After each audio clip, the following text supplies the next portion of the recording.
तक युद्ध देखे हैं। पहले युद्ध में फ्रांस ने जर्मनी को बड़ा परेशान किया, सेकंड में जर्मनी ने बराबर कर दिया और फ्रांस की चौधराहट भी चली गई। सेकेंड वर्ल्ड वॉर के आखिरी दौर में जब जर्मनी पर रशिया कब्जा कर रहा था तो लोगों ने, अमेरिकन ने कहा कि हमें कुछ बात करनी है, कुछ मॉरल बात करनी है, आप थोड़ा अटैक रोक दीजिए। तो स्टालिन ने पूछा क्या मामला है?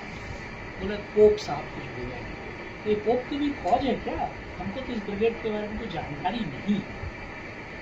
कहने का मतलब ये है कि आज की तारीख में भले ही फ्रांस वालों ने, नेपोलियन ने पोपत का जो राज है वो खत्म कर दिया हो, लेकिन आज की तारीख में भी पोप का जो गाइडिंग फोर्स है दुनिया के तमाम देशों पर मौजूद है।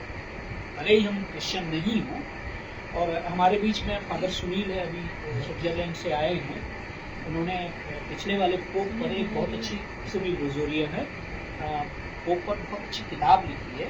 लेकिन आश्चर्य की बात, मेरी बात होते समय हमने कहा कि आप पोप के दूसरे पक्ष छोड़िए, उत्तर आधुनिक काल का जो पोप है उस पर, और इस पर उनकी एक बहुत महत्वपूर्ण किताब आई है। चूंकि लेट आए, मैं परिचय भी नहीं करा पाया, तो इस बहाने में परिचय भी करा ले रहा हूँ। सुनील रोजारियो हैं और इस किताब का हम लोगों ने 350 पेज की किताब है, उसका हिंदी अनुवाद लोगों ने किया भी है और वो काफ़ी बिक भी रहा है, और अंग्रेजी में भी उनकी किताब है।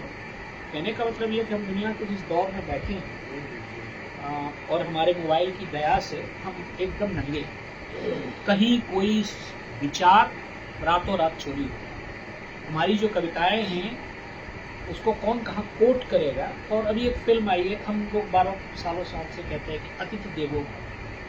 तो एक फिल्म आई है ओडिसी, और वो ग्रीक सिविलाइजेशन पर है, और उसमें बार बार एक सेंटेंस आता है कि हमने अपनी जो सभ्यता की बेहतरीन चीजें हैं वो छोड़ दी है।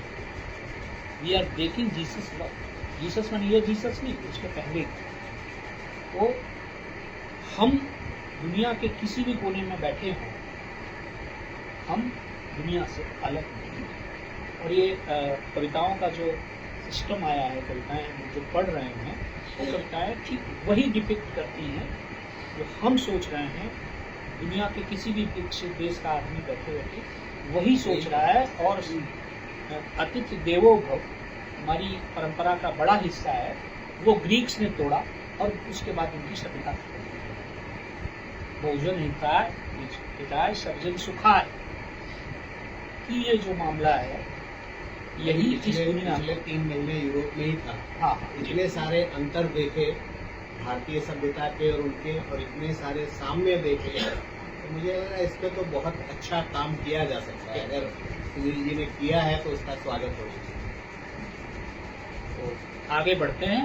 गीतादी सारे समीक्षकों की तरफ से प्रतिनिधित्व भी कर रही हैं और कविताओं से भी गुजरी हैं। लालटू की जो हम लोग कविताएं ले रहे थे तो उसका बड़ा हिस्सा गीतादी से मैंने लिया था।